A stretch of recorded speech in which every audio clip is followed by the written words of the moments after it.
마음의 문을 열게 하는 부모 자녀의 대화 방법을 진행하게 될 최원영입니다.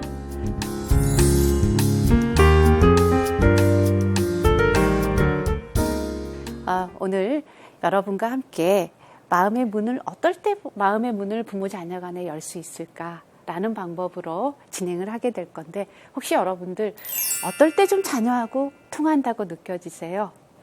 나는 어떨 때 자녀하고 좀 통한다. 사실은 우리가 누군가가 내 마음을 헤아려 준다고 느껴질 때 어떻습니까? 굉장히 편안함을 얻게 되고 그럴 때 통한다라는 느낌을 받게 되죠. 자, 오늘 아침에 여러분들이 혹시 일어나서 지금 여기 이 자리에 오시기까지 자녀들과 어떤 대화를 나누셨을까요?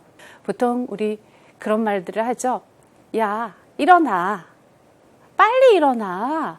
얼른 씻어. 또 어떻게 씻어? 빨리 씻어. 늦겠다. 또 어떻게 해요? 빨리 먹어. 예, 빨리 먹어.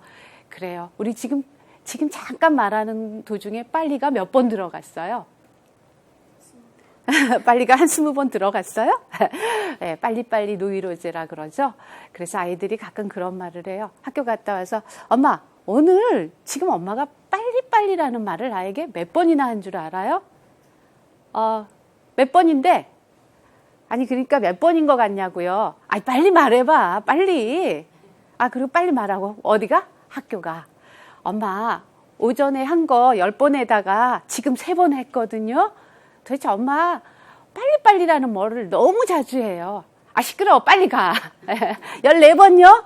얼른 가, 빨리. 15번요? 이러면서 아이들이 빨리빨리 노이로제에 걸리면서 우리는 정말 어떻습니까? 빨리빨리라는 말을 일상에서 굉장히 달고 살 때가 있죠. 자, 그럼 이런 것들이 좀 이런 말들을 들을 때 아이들이 통한다고 느껴질까요? 우리 엄마는 굉장히 나하고 잘 통해. 그래서 어떻게 하면은 우리 엄마하고 잘 통한다는 느낌이 들까? 그런데 아이가 또 학교 갔다 왔어요. 그런데 숙제를 보통 가져오잖아요. 그런데 아이가 뭐를 하고 있을 때가 있어요? 게임을 하고 있을 때가 있죠. 그러면 또 뭐라 그럽니까? 너 또 게임이냐? 또라는 말이 들어가죠. 이러다가 또 뭐예요? 학원 선생님한테 전화 오겠다. 너 말이야, 숙제 지도 좀 잘해달라고 선생님이 지난번에도 전화 왔었거든? 어디 한두 번이니 너 숙제 안 해간 게? 빨리 뭐부터 해? 숙제부터 해. 무슨 배짱으로 게임부터 하니? 자, 그러면은 애가 뭐라 그래요? 알았어요. 숙제부터 하면 되잖아요. 그죠? 이렇게 한단 말이에요. 엄마가 제발 근데 잔소리 좀 그만하세요. 이런단 말이에요. 자, 근데 이거는 지금 아까는 엄마가 일방적으로 빨리 해야 하고 엄마 말을 거의 했단 말이에요. 지금은 주고받고는 했어요. 그런데 이걸 대화라고 할 수 있을까요? 자, 이럴 때도 우리 엄마하고 잘 통한다? 이렇게 느껴지기는 힘이 들겠죠. 그래서 오늘 제가 여러분들하고 자녀하고 어떻게 되면 자녀가 내가 전하고 싶은 말을 잘 전달하면서도 자녀하고 좋은 관계를 유지하면서 대화를 해볼까라는 데에 초점을 두면서 진행을 하도록 하겠습니다. 대화라는 거는 상당히 수신자 부담이에요. 내가 정말 사랑이라고 좋긴 좋는데 누가 사랑이라고 느껴야 돼요? 우리? 받는 사람이. 받는 자녀가 나는 우리 엄마한테 굉장히 사랑받고 있어. 존중받고 있어. 이해받고 있어. 하고 느끼도록 해주는 것이 바로 대화의 방법이지 않을까 싶습니다. 그래서 오늘 저는 여러분이 한번 저를 따라해 주셨으면 좋겠습니다. 자녀는 교육의 대상이기 이전에 먼저 사랑의 대상입니다. 충분히 사랑받고 있다고 느끼도록 해주시는 것이 먼저이지 않을까 생각합니다. 그래서 오늘 정말 우리 아이하고 잘 통한다면은 대화는 표현 형식도 중요하지만 더 중요한 건 진정성입니다. 우리는 이런 대화 방법을 배우면 처음에 군화 타령을 하게 됩니다. 말을 좀 멋지게 해보려고요. 애썼구나, 힘들었구나. 그런데 나중에 가면 뭐라고 하냐면 야, 맞아야 되겠구나, 새끼야. 여기까지 가게 되죠. 그래서 대화 방법은 정말 형식적으로 어떤 그 절차만 밟는 게 아니라 내 안에 진짜 무엇을 말하고 싶은지 진정성이 더 우선이지 않을까 생각합니다. 그리고 많은 분들이 대화 방법을 공부하다 보면 선생님 대화 굉장히 어려워요. 그거 참으라는 거잖아요. 저 못 참겠어요. 이런 말씀들을 하시는 거거든요. 그런데 대화는 참으라는 게 아닙니다. 참으면 누구를 억압해요? 네, 본인 자신을 억압하죠. 그런데 이 진정한 대화는 나를 억압하지도 않고 상대를 억압하지도 않는 방법이 정말 대화의 방법입니다. 그래서 오늘은 정말 나를 억압하지도 않고 상대를 억압하지도 않는 대화의 기술뿐만 아니라 이런 대화 방법은 정말 대인관계의 기초, 부모 자녀의 관계는 바로 어떤 기초요? 대인관계의 기초가 되는 겁니다. 그래서 이러한 방법들을 익혀보도록 하겠습니다. 먼저 이 프로그램을 만나는 여러분에게 여쭙고 싶은 게 있습니다. 혹시 부모 자격증 있으세요? 아유, 없으세요? 예, 그냥 결혼을 했고 아이를 낳았고. 예. 그런데 우리 보일러 기사도 뭐가 필요해요? 보일러를 넣는데 보일러 자격증이 필요합니다. 운전기사도 운전을 하려면 우리도 뭐가 필요해요? 운전면허증, 자격증이 필요합니다. 그런데 하물며 소중한 한 생명을 낳고 기르는데 우리는 아무 준비 없이 사실은 부모가 되었고, 그래서 오늘 제가 여러분에게 부모 자격증 있으세요? 라면서 여러분에게 여쭈면서 부모 역할을 도대체 어떻게 해야 하는지를 함께 나누도록 하겠습니다. 자, 여러분들 대화 방법을 하는데 일단 부모의 역할 중에 뭐가 있을까요? 양육이 있죠. 사랑하고 제대로 우리 아이들을 사랑하면서 양육하면서 또 어떻게 해야 돼요? 가르쳐야 합니다. 만약에 이런 대화 방법이 그냥 너 그렇구나, 애썼구나, 힘들구나, 무조건적인 수용만 간다면은 잘못하면 아이를 망치게 됩니다. 그래서 어떻게 사랑하고 어떻게 가르쳐야 하는지를 부모 역할이 함께 따라주어야 한다고 생각합니다. 그래서 여러분들 어느 때 사랑하고 좀 어느 때 사랑해야 될까요? 아이가 뭔가 힘들거나 어렵거나 지치거나 또는 아이가 아니더라도 남편이 힘들거나 이럴 때는 우리가 어떨 때예요? 사랑할 때이죠. 상대가 그런데 어떨 때 가르쳐야 되겠어요? 여러분들 혹시나 내가 편안하지 않는 상태인데 남편이 당신 이건 이렇고 저건 저렇고 그럴 때 우리 어떤 마음이 들어요? 내가 편안하지 않는데 남편이 그런 말을 하면 잔소리로 들릴 때가 있죠. 그러면서 아유 당신이나 뭐예요? 신문이나 우유에 딸려서 새벽에 오지 말고 이러면서 나도 속으로 따복따복 대꾸를 하게 되죠. 편치가 않다라는 거죠. 상대방이 편치 않을 때는 어떨 때예요? 사랑할 때지 가르칠 때가 아닙니다. 그래서 우리는 효과적인 대화 방법을 할 때는 사랑할 때와 가르칠 때를 잘 구분해야 됩니다. 그리고 또 한 가지 여쭙고 싶습니다. 사랑하고 가르쳐야 한단 말이죠. 그런데 여러분들 혹시 학년이 학기 초가 될 때마다 뭐가 좀 궁금하세요? 다 학기 초가 되면 우리 아이 학교 담임 선생님이 어떤 분일까 궁금하죠? 왜 궁금했어요? 왜? 우리 아이에게 어떤 영향력을 미칠까 싶어서 굉장히 궁금했죠? 어떤 담임 선생님 만났으면 좋겠어요? 우리 아이가. 사랑이 많으신 선생님. 또 어떤 선생님을 우리 아이가 만났으면 좋겠어요? 실제. 예? 너그러운 선생님. 예, 좋습니다. 사랑이 많고 너그러운 선생님. 그리고 현명한 선생님. 우리 아이 차별해도 돼요? 차별하면 안 되죠? 차별이 없으신 선생님. 예. 그런 선생님 만나셨죠? 예. 만났다라는 분도 계시고, 좀 뭔가, 그런데, 우리 그런 말 있죠? 흔히, 재수 없어도 1년이면 선생님은 바뀌어. 또 더 해봤자 2번 맞기 힘들어. 예. 그런데 바뀌지 않는 담임교사가 있어요. 우리 아이가 어쩌다가 내가 저런 엄마를 만났을까? 재수없어 정말. 그래도 바뀌지 않는 담임교사가 있어요. 누굴까요? 네, 엄마, 부모, 바로 여러분들입니다. 그래서 여러분의 역할이 여러분들이 바로 우리 아이에게 주는 영향력이 굉장히 중요하다라는 부분입니다. 그래서 저를 함께 따라합니다. 다시 한번 나는 우리 아이의 평생 담임교사다. 평생 담임교사다. 예, 우리 아이의 평생 담임교사죠. 예. 자, 그래서 저는 바로 교육이 무엇이냐라고 물으면 어렵게 말하고 싶지 않습니다. 바로 저런 뒷모습이 교육입니다. 예, 부모의 뒷모습.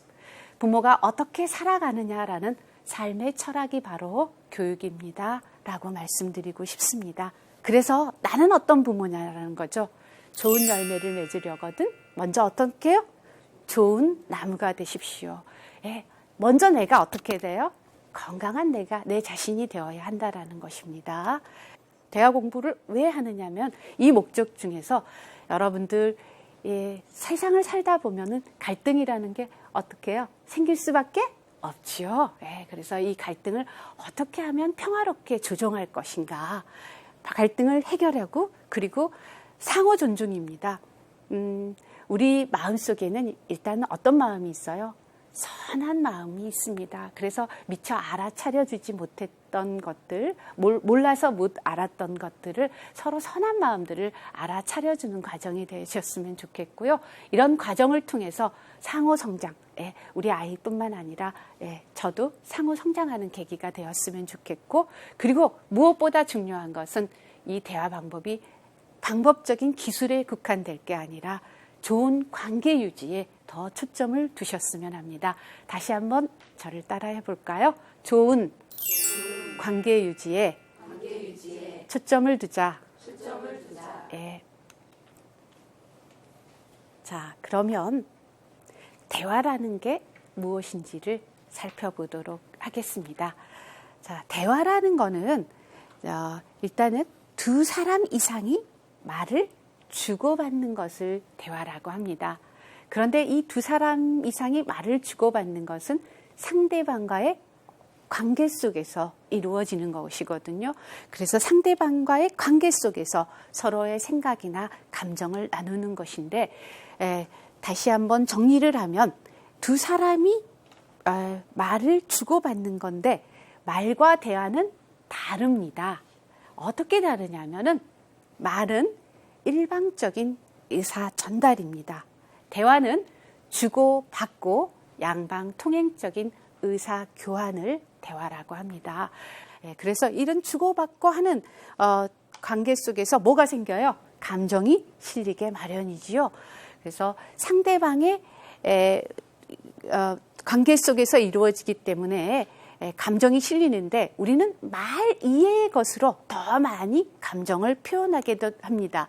자, 그래서 멜라비언의 의사소통을 잠깐 살펴보면 제가 참 말 잘하죠? 네. 그런데 말의 내용은요 7%에 속해요. 사실은. 그래서 사실 말을 잘한다고 할 때 말의 내용도 중요하지만 온몸이 더 많은 말을 합니다. 그래서 38%는 어조, 음색이라든지 억양이라든지 이런 게 들어가고요. 나머지 55%는 온몸이, 그러니까 찡그리거나 여러분들 눈을 맞춘다거나 이런 55%가 몸짓에 속하는 겁니다. 비언어적인 몸짓이라고 하죠. 그래서 우리는 보통 의사소통을 이렇게 하고 있습니다. 그래서 온몸으로 말을 하는데 우리 보통 어머니들이 그래요. 선생님, 저는요, 우리 아이들을 차별하지 않고 키우는 게 제 장점이에요. 그런데, 쉬는 시간에 전화 오면 받는 것부터가 달라요. 어떤 아들을 더 좋아하고, 어떤 아이를 더 좋아하는지, 왔어? 학교 갔다 왔어? 엄마 여기, 공부하고 있어. 근데, 딱 큰 애가 전화하면, 왔어? 뭐가 달라요?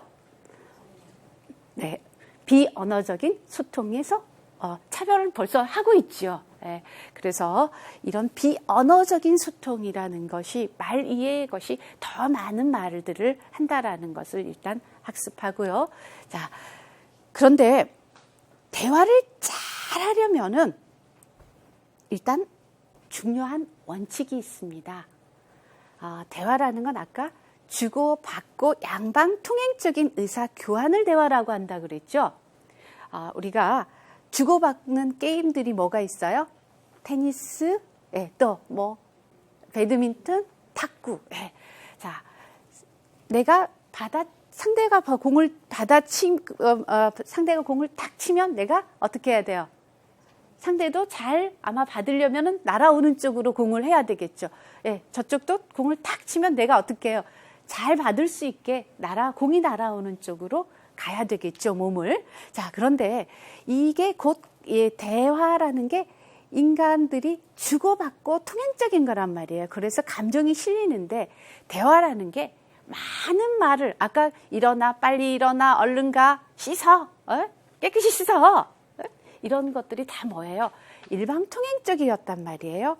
그래서 많은 말을 하는 것보다는 말보다 대화의 대원칙 중에서 정말 중요한 게 질입니다. 의미 없는 말은 뭐가 되기가 쉬워요? 잔소리가 되기가 쉽습니다. 그리고 또 하나, 무엇을 말할까 보다는 어떻게 말할까가 더 중요한 겁니다. 이 교육 프로그램의 목표가 사실은 무엇을 말할까도 중요하지만 어떻게 말할까가 이 교육 프로그램의 목표라고 생각합니다. 그래서 언제 어떻게 말할까 상대방에 대해서 배려와 타이밍이 굉장히 중요합니다. 이게 바로 대화의 대원칙이라고 합니다.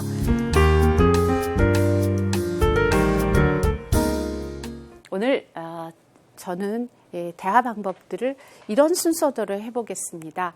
1과정에서는 우리가 일상대화, 흔히 우리들이 주로 쓰는 말들을 한번 학습하게 될 겁니다.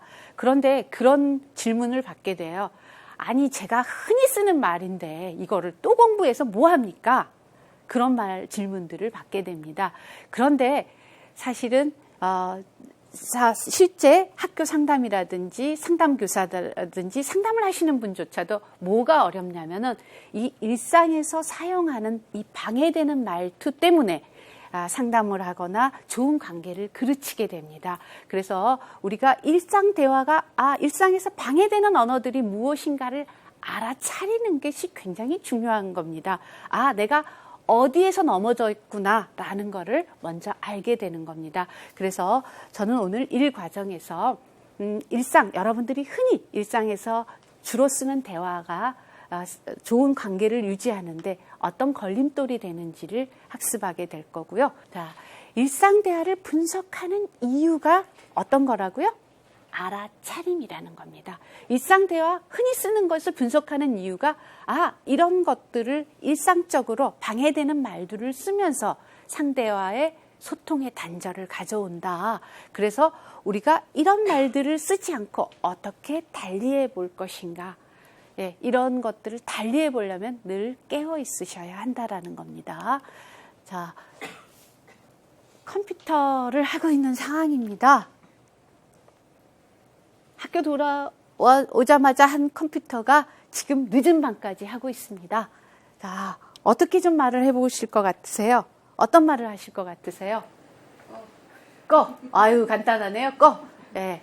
실제 하는 말 꺼. 또 어떻게 하실 것 같아요? 어떤 말을 하실 것 같아요? 빨리 자. 예. 빨리 자. 꺼. 빨리 자. 네. 게임 그만해. 네? 게임 그만해. 빨리 자. 인터넷 공부 사이트나 좀 들어가라. 네? 흔히 이제 이런 말들을 명령지시 강요라고 합니다. 그냥 우리 뭐라 그래요? 그냥 좀 화가 좀 심하게 나면 그냥 두꺼비선이라고 그러나요? 저 컴퓨터를 그냥 부셔버리더니 인터넷선을 확 그냥 뽑아버리든지 해야지 그냥. 이런 말도 하게 되죠. 실제 그 키보드를 따로 빼시는 부모도 계신다고 합니다. 여러분들은 그런 부모 안 계시죠? 그래서 경고 위협. 너 계속 컴퓨터 하면 엄마 컴퓨터 확 부셔버린다? 경고 위협을 하기도 하죠. 그러니까 네 문제점은 컴퓨터를 하는 것까진 좋아. 그런데 어떻게 해? 너무 오래 한다는 거거든. 적당한 시간에 꺼야지 컴퓨터를. 엄마 하는 것까지는 뭐라고 안 하잖아 하면서 뭐예요? 보통 당부, 설득, 훈계, 도덕적인 행동을 요구하기도 합니다. 아유, 언제 철들래? 아주 컴퓨터랑 살아라. 네가 하는 게 다 그렇지 뭐. 뭐예요? 평가하고 비난하고 우롱하게 됩니다. 예. 어디 너 지금 도대체 뭐 하나 좀 보자. 너 지금 숙제하는지 아니면 또 게임하는지 어디 좀 보자. 또 뭐예요? 탐색하고 질문하고 심리 분석을 하게 되지요. 동생은 꺼라 하니까, 엄마가 꺼라 하니까 바로 딱 끄고는 공부하는데 너는 이게 뭐예요? 주로 비교죠. 이런 말들 잘 안 쓰세요? 써요? 예. 공감하시는 부모님들이 많으신데 이런 말들을 자주 쓰게 되죠. 무심코 그것도 쓰게 되죠. 예. 자, 이렇게 무심코 쓰는 일상의 대화가 뭐를 단절합니까? 대화의 단절뿐만 아니라 관계의 단절, 그런 관계의 단절을 가져오게 됩니다. 그래서 우리가 일방적으로 이런 대화의 단절을 가져오는 말투들을 두 가지로 나눕니다. 일방적으로 해결책을 제시하는 말투와 정신적 좌절감을 불러일으키는 말투로 크게 두 가지로 구분합니다. 그리고 일방적으로 해결책을 제시하는 말투에는 명령, 지시, 강요가 있고 그 다음에 뭐예요? 그렇게 하다가 좀 안 되면 경고, 위협을 들어가죠. 또 어떻게 들어가요?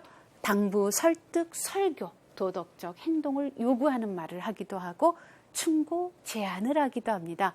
두 번째, 정신적인 좌절감을 불러일으키는 말투로서 평가, 비판, 우롱하기도 하고 탐색, 질문, 심리 분석으로 들어가기도 합니다.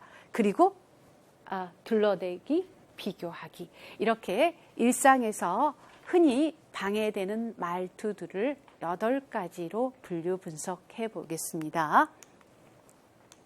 자, 먼저 일상 대화에서 일방적으로 해결책을 제시하는 말투 중에서 첫 번째 명령 지시가 왜 불편하고 왜 문제가 되는지를 여러분과 나누도록 하겠습니다. 자, 우리 이거 함께 한번 같이 읽어볼까요? 자, 장난감 시작. 장난감은 쉬워. 빨리 숙제를 해. 싸우지 마. 공부해라. 간식 먹어. 반드시 꼭 이거 해라. 하지 마라. 네, 우리 보통 야, 가. 빨리 해. 얼른. 이거 해. 하지 마. 반드시 꼭 이런 게 다 뭐였어요? 명령에 해당하는 거였습니다. 이런 것들은 자녀 스스로 판단하는 능력을 상실하게 됩니다. 그리고 창의력과 자신감을 떨어뜨리면서 남의 명령에 무조건 따르게 되는 의타심을 기르게 됩니다. 왜? 내가 선택한 게 아니기 때문에 또한 뭐를 안 지게 돼요? 책임의식을 안 지게 됩니다.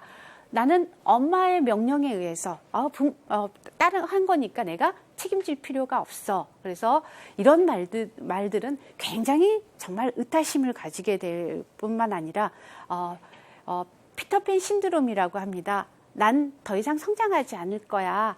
그냥 엄마가 말해줘. 엄마가 말해주면 그대로 따르면 어떻게 했어요? 정말 내 안에 어른으로 크지 않겠다라는 이 다짐. 피터팬의 증후군이라 그러죠. 이런 게 따르게 됩니다.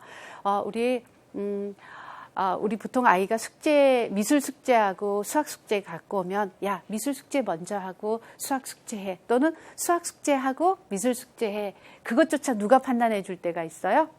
엄마가 판단해 줄 때가 있죠. 그리고 또 어떻습니까? 엄마, 머리 깎고 숙제할까? 숙제하고 머리 깎을까? 그럼 우리 뭐라 그래요? 야, 새끼야, 몇 학년이냐, 너? 그거 하나? 네가 혼자 못해? 어때요? 못합니다.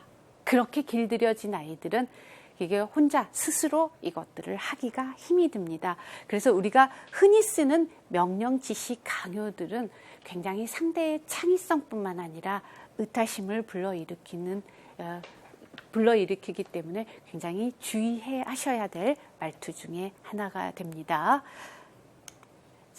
그 다음에 또 우리가 두 번째로 흔히 쓰는 말 중에 경고, 위협이 있습니다. 너 그렇게 엄마 말 안 들으면 뭐예요? 두고 봐, 너 알아서 해. 이게 있죠? 굉장히 후환이 두려울 거야 라는 게 뒤에 내포가 돼 있죠? 계속해서 고집만 피우면 또 너 이거 있죠? 두고 봐. 이따 아빠 오시면 주로 뭐예요? 아빠 오시면 잃을 거야 이런 말들이 포함되어 있죠. 예. 너 당장 그만두지 않으면 너 이런 거 그렇게 하지 않으면 가만두지 않겠어. 이게 사실은 이 두 번째가 굉장히 저항감이 제일 큰 언어가 바로 이 뭐예요? 경고, 위협입니다. 상대에 대한 존중이 굉장히 빠져 있을 뿐 아니라 이 말을 들으면 여러분들도 그냥 이 말을 글로만 봐도 어떻습니까? 굉장히 불편하죠? 저항감이 굉장히 큰 언어입니다. 그래서 이런 언어들은 이야말로 권위에 대한 저항감과 적개심을 불러일으키게 되고 일단은 뭐예요? 일단 벌을 피하고 싶어요. 왜? 경고 위협이니까 일단 내가 그렇게 동의하지 않아도 일단 모면하고 보자는 벌을 피하고자 하는 행동을 먼저 익히게 됩니다. 그래서 경고, 위협하는 말투들을 여러분들이 좀 일상에서 쓰지 않으셨으면 합니다. 그리고 세 번째로 당부, 설득, 설교, 훈계, 도덕적 행동을 요구하는 말인데 배웠다는 엄마들이 흔히 많이 쓰는 전유물 같아요. 사실은 이게 참 묘한 말인데요. 착한 아이는 자기 할 일은 알아서 스스로 하는 거야. 라든지 친구들에게 예의 바르게 행동해야지, 어른들께 예의 바르게 행동해야지 친구들과는 사이좋게 지내는 거야. 우리 어떻습니까? 이런 말 흔히 하죠. 예. 학생이니까 공부 열심히 하는 게 너 의무거든. 학생의 의무는 열심히 공부하는 거야. 그런데 저는 여기까지는 어떻습니까? 이런 말들은 우리가 할 수 있지 않아요? 할 수 있습니다. 그런데 이런 말이 왜 또 문제가 돼요? 상대가 편안하지 않을 때 우리가 문제가 생겼을 때 하니까 이런 말들이 문제가 되는 겁니다. 평소에 좋은 가치관을 함께 이야기할 때 편안할 때 이야기하면 저는 이런 말 정도는 할 수 있다라고 생각합니다. 그런데 저는 뒤에 보면 당부 설득 중에서 그 논리적인 설득 굉장히 저는 이런 게 사실은 불편하더라고요. 너가 그게 왜 틀렸냐 하면 이러다든지 그러니까 네 말도 일리가 있어. 그런데 라고 시작하는 거 하지만 이러면서 누구의 말을 따라주기를 원해요? 부모의 말을 하지만 하면서 논리적인 설득으로 결국은 내 말이 옳아. 부모인 내가 옳아를 강요하는 게 되는 거죠. 그리고 이런 것들 도덕적 행동을 요구하는 말 중에 야 엄마는 속일 수 있어. 그런데 하나님은 못 속인다. 또는 부처님은 못 속인다. 그러면서 뭐예요? 신앙을 빙자해서 아이들에게 심리적인 어떤 압박감을 불러일으킨 거. 이런 것들도 굉장히 문제가 되는 언어들이라고 생각합니다. 그래서 이런 말들은 주로 당부, 설득, 설교, 훈계, 도덕적 행동을 요구하는 말들은 주로 뭐를 따져요? 이치를 따지면서 부모의 의견을 받아들이도록 하는 건데 이렇게 하다 보면 자녀의 욕구가 굉장히 무시당한다라는 느낌을 대서 심리적 불만을 일으키게 됩니다. 이런 심리적 불만들은 욕구 좌절이 너무 많이 된 아이들은 사실은 틱장애 이런 것들이 틱장애의 원인이 되기도 합니다. 그리고 이런 도덕적 판단 능력을 기르지 못하게 되고 자신의 능력으로 자신의 능력으로 어떤 문제를 해결할 수 없을 때는 심리적인 좌절감을 맛보게 되는 것입니다. 그리고 우리가 또 네 번째로 충고 제안하는 말투. 이게 자녀들에게 문제 해결의 방법을 제시해서 그대로 받아들이도록 요구하는 말투가 바로 충고 제안인데, 속으로는 명령 지시가 들어있으면서 겉포장은 우아하게 하는 게 바로 충고 제안이 아닌가 생각합니다. 이게 사람 참 헷갈리게 하는 말투가 바로 이런 충고 제안입니다. 오락은 숙제해놓고 하는 게 어때? 잘 모르면 형한테 물어보렴. 그런 일은 어른한테 먼저 의논하는 거야. 내가 너니까 말하는 건데 이러이러하는 건 어떻게 했니? 그런 건 이렇게 했어야지 라면서 충고 제안하는 말투들인데, 이런 말투가 왜 문제가 되냐면은 이런 말투에 너무 오래 노출되면 자신의 의견은 언제나 누구의 의견보다? 부모의 의견보다 못하다라는 열등감을 갖게 됩니다. 그래서 부모에게 의존하는 경향이 생기게 되고요. 이런 것들이 바로 스스로 선택하고 결정하는 것을 방해하게 됩니다. 그리고 바로 이런 것들이 충고 제안하는 말투들이 주변에 있는 모든 사람들을 의존하게 만드는 대표적인 의존형의 말투가 아닌가 생각합니다. 그러면 이제 두 번째 큰 단락으로 정신적 좌절감을 불러일으키는 말투에 대해서 알아보도록 하겠습니다. 처음에 정신적 좌절감을 불러일으키는 말 중에서 이 비자가 굉장히 문제가 됩니다. 우리가 흔히 비난, 비판 이런 것들이죠. 평가, 우롱하는 말들인데요. 이런 말들은 자녀의 말이나 행동을 누구의 기준에 의해서? 부모의 기준에 의해서 평가하여서 자녀를 비난하고 우롱하는 말투들입니다. 철들려면 너 아직도 멀었어. 너는 말이야 게으른 게 문제야, 게으른 게. 그리고 넌 너무 이기적이거든. 넌 도대체 생각이 없어, 생각이. 좀 더 신중했어야지. 어떻게 그런 걸 그렇게 하니? 아이고 이 바보야. 이걸 숙제라고 했니? 야, 이거 손으로 썼니? 팔로 그렸니? 우리 이런 말들 많이 해놓죠. 그리고 이게 대표적인 우롱. 야, 나이값 좀 해라, 나이값. 나이가 몇 살이냐? 그리고 그렇게 느려 터져서 너 언제 성공할 거니? 너 정말 넌 어쩔 수 없는 아이구나. 이런 것들이 바로 우리가 사람 안에 꼬리표를 달게 해주는 거예요. 이런 무조건적인 평가들이 이게 사람을 일반화시켜 버려요. 어떤 특정 행동에 대해서 내가 좀 게으를 수도 있었고 좀 뭔가 부족할 수도 있었는데 게으른 아이, 이기적인 아이, 난 그런 사람하고 꼬리표를 붙여주는 거기 때문에 이게 굉장히 사실은 저는 그 어떤 말보다도 이거는 좀 여러분들이 정말 여러분들이 알아차리면서 이런 말들은 굉장히 정말 단절을 가져오겠구나 해서 좀 이런 말들은 특히 저는 좀 조심했으면 하는 말들이 바로 평가, 비판, 비난, 우롱하는 말투가 아닌가 생각합니다. 이렇게 이런 평가들에 의해서, 부정적인 평가들에 의해서 자녀들은 어떤 생각을 갖게 되냐 하면은 너는 정말 이기적이야. 전체 행동을 그렇게 평가해 버렸을 때 내가 뭐 다 그래. 그러면서 부정적인 평가에 대해서 굉장히 자존심도 상하면서 반항적이 됩니다. 그리고 아이들이 자신감을 굉장히 상실하게 되고 위축됩니다. 그리고 적극적 사고나 행동을 피하게 되고 창의적인 사고를 못하게 됩니다. 이런 것들이 사실은 우리가 이렇게 무심코 하는 말 때문에 우리 아이들에게 이런 영향, 미치는 영향들이라는 건 상당히 정말 우리가 이런 영향을 정말 미친다라는 걸, 이런 영향이 미친다라는 걸 실제 안다면 아마 좀 더 조심했지 않을까 이런 생각을 합니다.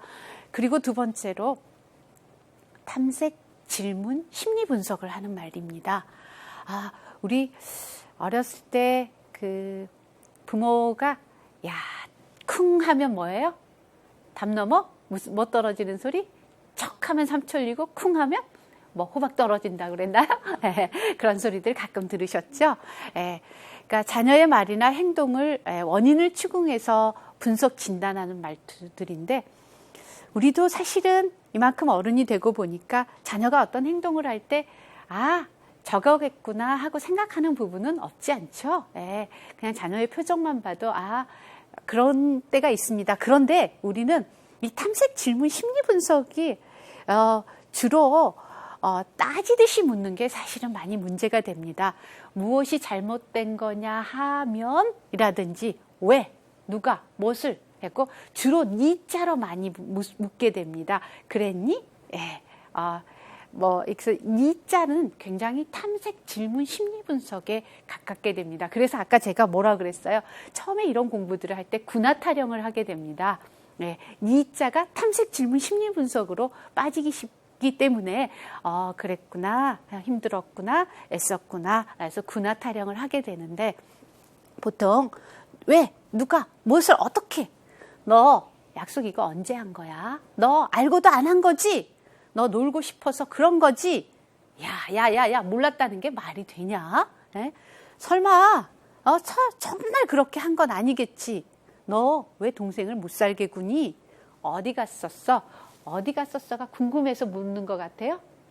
궁금해서라기보다 탐색에 가깝죠? 어디 갔었어? 너 왜 늦었어? 엄마 말이 말 같지 않아서 그러니? 네. 어젯밤 또 늦게까지 게임하다 잔 거지. 그런 거지. 이게 다 뭐예요? 탐색, 질문, 심리 분석입니다. 그런데 이런 말이 진짜 정말 그렇게 했더라도 엄마가 알아맞혔더라도 정말 엄마한테 들켰어. 그러면 어떻게 돼요? 이게 정말 오라도 부모가 내가 진짜 실제 엄마가 알아맞혔더라도 수치심을 느끼게 됩니다. 그래서 당황하게 되고요. 그런데 만약에 부모가 이렇게 탐색, 질문, 심리 분석하는 게 정말 나 자신은 너 컴퓨터 하려고 그랬지? 그랬니? 라고 하는데 옳지 않을 경우에 뭐예요? 정말 엄마는 정말 뭐라 그래요? 에이, 정말 공부하고 싶지도 않네. 엄마는 오늘은 정보 찾으려고 그랬단 말이에요. 하면서 공부하기 싫어집니다. 그리고 부모가 자신을 정말 사랑하고 존중한다라는 느낌을 받지 않게 됩니다. 자, 그리고 정말 이 둘러대기가 있는데요. 이게 부모가 곤란한 상태를 모면하려고 거짓말하거나 거짓 약속을 하거나 둘러대는 말인데요. 사실은 우리 이럴 때 없지 않나요? 그냥 집에 있으면서도 엄마 없다고 그래. 전화 받기 싫으면 그럴 때 좀 있으셨어요? 그래요? 엄마 없다 그래 있으면서. 근데 사실은 정말 정직하게 말하려면 엄마가 오늘은 좀 피곤하거든. 그래서 전화를 받고 싶지가 않아. 좀 쉬었으면 좋겠어. 아니면 엄마가 지금 1시간 동안은 엄마가 좀 잘 수 있게 편안하게 전화를 안 받을 테니까 그렇게 좀 이해를 해줘 라고 할 수도 있겠죠. 그런데 우리 이 대표적인 둘러대기가 특히 그래 아유 그래 사다 줄게 하면서 뭐라 그래요? 가게에 떨어지고 없더라? 내가 사다 주기 싫으면 가게 문 닫아서 못 샀어. 왜 우리 기분 나쁜 일 대신에 즐거운 일에 대해서 말해볼까? 라든지 이제 우리 그런 일은 잊어버리고 밥이나 먹자. 그리고 나중에 크면 다 알게 돼. 다음에 얘기해자. 엄마 없다고 해. 뭐 세상 사는 게 다 그런 거지 뭐. 이렇게 해서 많이 둘러대는데 우리 애들 특히 그 애들한테 엄마 오늘 여기 공부 끝나고 나면 집에 돌아올 때 통닭 사올게 하고 가면은 집에 딱 들어서면 애들은 뭐부터 보게 돼요? 엄마 손부터 보게 되죠. 그런데 딱 얘가 손을 보고 엄마 통닭 그러면 우리가 안 사왔어요. 그럼 뭐라 그래야 돼요? 너 숙제 다 했니? 가져와봐. 숙제 다 했냐니까? 우리는 지금 뭐가 궁금해요, 애는? 통닭을 사온다고 했으니까 이게 궁금한데 우리는 지금 뭘 하고 있어요? 대표적인 둘러대기를 나는 안 사온 거에 대해서 이게 정직하지 못한 게 포인트입니다. 이 둘러대기라는 건 나는 지금 안 사온 거에 대한 초점은 이게 모면하려고 하면서 숙제 다 했냐니까 가져와봐 숙제. 넌 어떻게 이렇게 먹는 것만 밝히냐? 정말로 여러분들은 그러시지 않죠? 예, 아이스크림 사온다 해서 아이스크림도 아유 사오기 싫으면 야 아이스크림을 사온다고 하지를 말지. 야 아이스크림 녹아. 그러니까 너가 진짜 먹고 싶을 때 그냥 바로 가서 사 먹어. 근데 엄마는 정작 뭐예요? 사가지고 오기로 했단 말이에요. 그런 약속을 하지를 처음부터 말든지 아니면 그런 사소한 약속이라도 지켜주는 게 우선입니다. 그런데 우리 애들을 키우면서 애가 막 둘러대면 아유, 저 새끼 누굴 닮아서 저렇게 둘러대는지 몰라. 누굴 닮았을까요? 네, 부모는 자녀의 평생 담임 교사라 그랬죠. 내가 둘러댄 적은 없는지 정말 문제 아이는 없다고 생각합니다. 문제 부모가 먼저 있지 않았나. 정말 내 모습을 먼저 성찰해보는 그런 계기들이 되셨으면 해요. 예. 자, 이런 대화는 사실은 궁극적으로 자녀가 부모의 말을 믿지 않게 됩니다. 왜? 진실성이 없잖아요. 진정성이 없잖아요. 대화는 진정성이 있어야 된다고 했잖아요. 그리고 우리 애들 흔히 엄마 돈 그런데 아이가 좀 미우면 뭐해? 돈 없어! 네, 돈 없어. 근데 옆집 엄마가 누구 엄마 급한데 돈 있어? 이거 뭐예요? 바로 들통나면 아유 믿지 못할 엄마 되는 거죠. 이 사소한 것들이지만 이런 우리 일상에서 알아차림이 바로 이런 둘러대기를 한 적은 없는지 비교 평가한 적은 없는지 이런 것들을 알아차려야 된다라는 겁니다. 자, 이런 대화는 부모의 말을 믿지 않게 되고 부모의 말을 그대로 믿었을 경우에 사실이 아닌 것을 알게 되면 부모에 대한 신뢰감을 자녀는 잃게 됩니다. 자, 그 다음에 우리가 또 비교하기. 예, 여러분 비교는 좀 안 하시죠? 어떻습니까? 옆집 누구 아빠는 승진했대. 나 어쩌라고. 그죠? 네, 아무튼 다른 아이들과 비교하여 자녀에게 수치심, 부끄러움, 시기심 등을 불러일으키는 말투들인데 특히 자녀들을 키우면서 두 자녀들 간의 비교라는 것 굉장히 사실은 우리가 무심코 너무 많이 하는 것 중에 하나가 아닌가 생각합니다. 내 형은 안 그런데 너는 왜 그러니? 옆집 보람이는 1등을 했다는데 도대체 너는 동생 반만큼이라도 따라해봐라. 만약에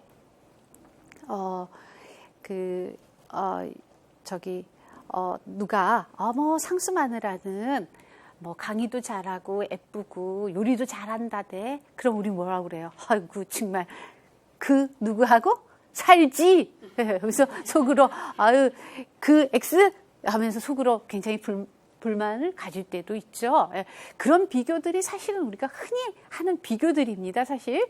자, 엄마 나 100점 맞았어. 그러면 어떻게 해요? 여러분들. 90점 맞았어. 그럼 그 90점부터 너무 100점 갑자기 당황스러워요? 우리 애는 100점 아니에요? 엄마 90점 맞았어. 그럼 뭐라 그래요? 그냥 10점만 더 맞지. 엄마 100점 맞았어. 그럼 뭐라 그래요? 그래요. 니네 반에 100점은 몇 명이냐? 시험이 좀 쉬웠나? 그리고 엄마 벌 받았어. 그래도 뭐라 그래요? 니 혼자 받았냐? 비교가 빠지지 않는 게 우리의 일상이지 않을까. 그런데 이런 비교들은 바로 부모에 대해서 굉장히 반감을 가지게 됩니다.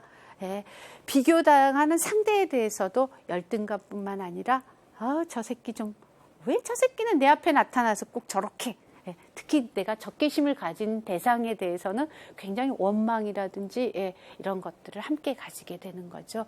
그래서 특히 여러분들이 자녀를 키울 때 이 비교 정말 명심해서 비교하지 않으셨으면 합니다. 자, 우리가 보통 정상적일 때는 감정과 이성이 이렇게 편안하게 두 가지가 이렇게 찰랑찰랑해서 편안한 상태를 이룬다고 하죠. 그런데 뭔가 감정이 뭔가 불편해요. 뭔가 불편할 때는 정말 이성이라고는 거의 남아있지를 않아요. 감정이 치솟아 오르면 막 이성이라고는 거의 없어져요. 그러면 우리는 자, 상대를 어떻게부터 해야 될까요? 진정시키고 가라앉히는 것부터 해야지 내 말이 먹히겠죠. 오늘 여러분들이 집에 가셔서 돌아가셔서 고민하고 실천해 보실 사항은 내가 일상에서 무심코 쓰는 말들이 대화에 방해되는 말인지 아닌지 좀 고민하시면서 뭐를 하게 되겠어요? 아무래도 이제 고민하시면서 대화를 하시게 되겠죠. 그러면서 대화를 일상에서 방해되는 말들을 줄여가시는 거. 그리고 또 한 가지 부탁드리고 싶은 거는 대화의 톤을 평소 여러분이 쓰시는 것보다 한 톤만 좀 낮춰주셨으면 합니다. 정구가 할 걸 정구가 하고 한 톤만 좀 낮춰주셨으면 하고요. 경청해 주셔서 감사합니다.